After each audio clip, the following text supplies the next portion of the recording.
세 번째 인물 한동훈 전 대표입니다. 한동훈 전 대표 기사 같이 볼까요? 네. 계엄 막을 때 못했다. 네. 후회하네. 한동훈 2030의 직설입니다. 한동훈 전 대표 북콘서트를 시작으로 해서 계속해서 이제 활동을 하고 있죠. 2030을 만났습니다. 뭐라고 얘기했는지 직접 들어보시죠. 우리 당이 그리고 우리 보수가 어렵사리 배출한 대통령이 한 계엄을 여당의 대표가 가장 앞장서서 막은 것 괴로웠습니다. 그리고 그 계엄을 제가 막으러 나서는 순간 속된 말로 나는 엿됐다 이런 생각이 들었어요. 아니 결과가 좋을 리가 없지 않습니까? 당장 이 막은 것에 대해서 저를 치하해 줄 수 있을지 몰라도 그만큼 백파이어가 있을 것이고 그리고 그게 진영에 따라서 각각의 이해관계로 공격할 거 아니에요? 그러니까 벌써부터 계엄령 하시네요. 뭐 색출하겠다는 거잖아요. 그분은 벌써 대통령이 된 것 같습니다. 계엄도 하고. 네. 우리가 알고 있는 한동훈 전 대표의 어떤 이미지에 뭐 이것도 뭐 비속어를 쓴다던가 이런 이미지는 잘 없는데 2030을 만나서 이런 얘기를 했어요. 계엄 막을 때 못했다라고 좀 이렇게 얘기를 했어요. 네. 근데 그러면서 하지만 그래도 난 후회 안 한다라고 얘기하면서 뒤에 붙인 게 또 이재명 대표는 지금 뭐 벌써 계엄을 하고 있는 것 같아요. 색출한다고 하잖아요. 뭐 이런 얘기를 지금 합니다. 이재명 대표가 뭐 이 본인 체포동의안 가결파 뭐 당원들이 다 알아서 뭐 일어나지 않았겠냐라는 생각을 했다. 뭐 이런 취지의 얘기를 했었죠. 그거를 또 이제 콕 집어서 이재명 대표는 벌써 계엄 중이네요. 라고 지금 얘기를 지금 했습니다. 최승열 교수님. 한동훈 전 대표가 나름 요 얘기 뒤에 요 얘기까지 완전 이제 정치적으로 좀 물을 읽는 것 같다라는 생각이 좀 없잖아 듭니다. 그러니까 본인이 지금 국민의힘 내에서 네. 탄핵을 지금 반대하고 찬성하고 탄핵을 찬성하고 계엄을 정당화했잖아요. 계엄이 잘못됐다고 맨 처음에 얘기한 사람 아닙니까? 네. 그게 지금 오늘날 한동훈 대표가 당에서 상당히 어려운 입지에 처하게 된 일인데 한 대표가 저에겐 잘한 것 같아요.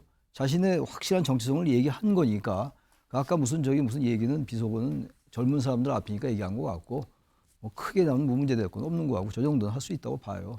막말도 얼마나 많이 하고 전 막말도 아니니까 괜찮은 건데 전 이제 이재명 대표에 대한 비판 이 얘기하기 전에 그러니까 이재명 대표가 재작년에 그 가결될 때 체포동의안 가결될 때 네. 검찰과 비명계가 짜고 했다. 그 말하기 전에 이재명 대표가 그 말은 며칠 전에 했죠. 그 말하기 전에 한동훈 전 대표가 이재명 대표는 계엄을 할 것 같다 이런 말을 했잖아요. 네. 그런 말을 먼저 한 얘기예요. 그 다음에 이재명 대표가 짜고 했단 말인데 그런 말은 좀 안 했으면 좋겠어요. 왜 제가 이 말씀 드리냐면 지금 한동훈 대표가 대단히 어려우니까 당심을 어쨌든 확보해야지 대선 경선에서 이길 수 있는 거 아니겠어요. 그러니까 자꾸 그런 말을 하는 것 같은데 한동훈 씨 문법이 아니에요. 그거는. 자기에 맞는 옷을 입어야 돼요. 다른 사람이 하면 그냥 저 사람 원래 저런 식으로 어법이니까 다 이해하는데 한동훈 대표 한 얘기가 뭡니까? 여의도 사투리 쓰지 않겠다고 그랬잖아요. 느닷없이 왜 이재명 대표를 비판하면 좋은데 왜 이재명 대표가 계엄할 것 같다고 얘기합니까? 계엄의 트라우마 때문에 이 나라가 이렇게까지 왔는데 그 얘기를 왜 한동훈 대표가 아무 근거 없이 이재명 대표가 만약에 대통령이면 계엄한다. 이건 기존의 정치인들이 쓰는 문법이라고요. 제가 볼 때 그거는 한동훈 대표가 의도는 알겠는데 또 이제 국민의힘의 지지자들에게 호소하려고 얘기하는 건 알겠는데 그런 표현은 이 한동훈에게 맞지 않는다. 제가 그건 하나 좀 지적하고 싶습니다. 네. 한동훈 전 대표가 얘기하는 건 다 좋은데 근데 여의도식 문법을 안 쓴다고 했지만 결국 여의도식 문법이 나온 거 아니겠느냐라고 말씀을 하셨어요. 윤영걸 대표님.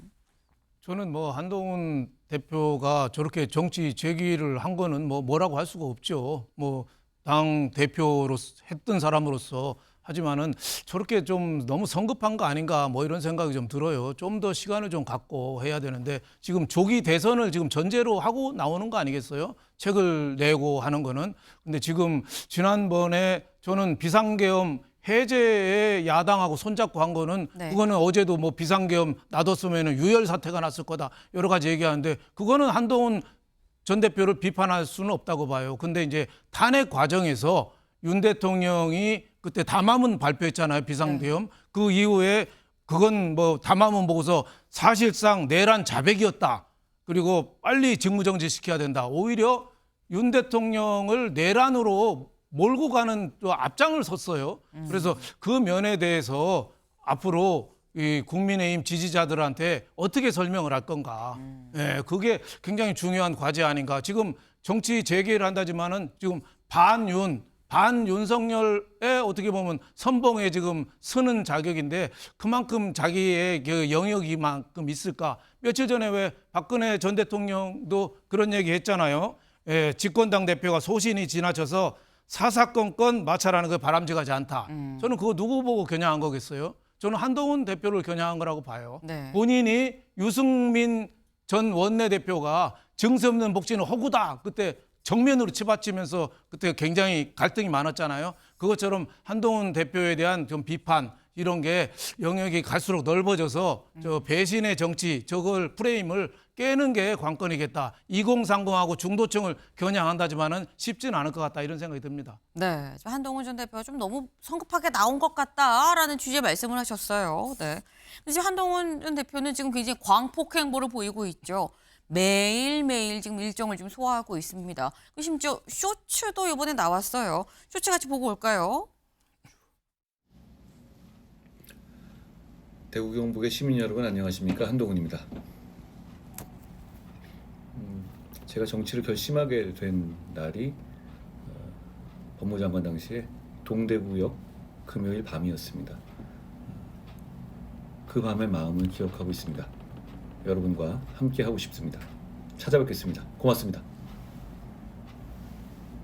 배우고 오셨구만아 빨리 나와. 빨리.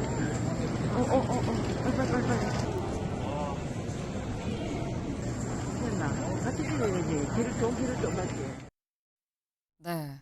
한동훈 전 대표가 이렇게 얘기를 하죠. 제가 정치 마음 먹은 게 대구 경북 여러분이라고 얘기를 하면서 제가 정치 마음 먹은 게 동대구역에서 저를 그렇게 환대를 해줘서 제가 그때 정치해야겠다라고 마음 먹었습니다라고 얘기를 해요. 실제로 그 뒤에 나온 영상이 바로 그때 그 모습이죠. 3시간 동안 기차표도 연기해가면서 사인을 했었던 바로 그 모습입니다. 그래서 내가 저때 저 경험으로 정치를 해야겠다고 결심을 했다라고 얘기를 했는데 이른바 동대구역 결심. 그런데 동대구역 결심인데 대구시장인 홍준표 시장은 좀 또 생각이 다르다라는 거예요. 연일 한동훈 전 대표에 대해서 날을 세우고 있죠. 그러니까 이 홍준표 시장의 한 지지자가 청년의 꿈, 홍 시장이 이 운영하는 이 플랫폼이죠. 여기 뭐라고 했느냐. 한동훈 전 대표 그냥 무시하는 게 좋을 것 같습니다. 오히려 자꾸 한동훈 인지도 높여주는 것 같아요. 한동훈 측근들이 무슨 말을 해도 그냥 무시하십시오. 라고 글을 올렸어요. 그랬더니 홍준표 시장이 사람 같아야 데리고 하지요. 라고 또 글을 올렸다라는 거예요. 근데 이걸 보면 지금 뭐 이런 표현 좀 그렇습니다만 사람으로 안 본다라는 취지의 얘기 아닙니까? 최천일 교수님. 말을 왜 저렇게 하는지 모르겠어요. 정치는 꼭 저렇게 해야지만 지지자들이 좋아하나요? 얼마나 대한민국 국민들이 저렇게 얘기 안 해도 얼마나 홍준표 시장 지지할 수 있어요. 지지하는 사람들이 말이죠. 저렇게 꼭 사람 같아 데리고 하죠. 품격을 낮추는 거 아니에요. 홍준표 시장이나 어떤 그런 분들은 품격을 낮추는데 뭐 재미를 본 것도 아니고 왜 말을 저렇게 할까요? 자꾸 대한민국 정치가 증오, 혐오, 워낙 생각이 다르잖아요. 근데 말을 저렇게 하면 자꾸 증오가 양산되고 증오가 강화되고 혐오가 또 심화되고 말이죠. 그 정치인들이 책임져야 돼요. 같은 말을 하더라도 글쎄 제가 충분히 알아듣겠습니다라든지 뭐 할 말 많잖아요. 물론 모르죠. 그렇게 얘기하면 또 이게 별로 뭐 이게 임팩트가 없어가지고 지지자들이 안 좋아하는지 모르겠으나 적어도 저 정도 레벨이 되는 사람들이라면 말 하나하나를 좀 품격 있게 해야 돼요. 정치를 언어로 하는 거 아닙니까? 한동훈 대표가 전 대표가 뭐라고 그러겠어요. 저렇게 얘기하면 서로 또 증오하고 그러니까 저런 말은 저는 동의하기가 어려워요. 네. 약간 좀 더 품격을 갖고 얘기를 해주면 좋겠다라는 말씀을 하셨어요. 여기서 드는 생각은 한동훈 전 대표한테 홍준표 시장이 이러면 어떻게 생각하십니까? 라고 물어본다면 한 대표는 뭐라고 말을 할 것인가? 라는 부분도 살짝 또 궁금해지네요. 저희가 준비한 소식 오늘 여기까지입니다. 오늘도 좋은 하루 보내세요.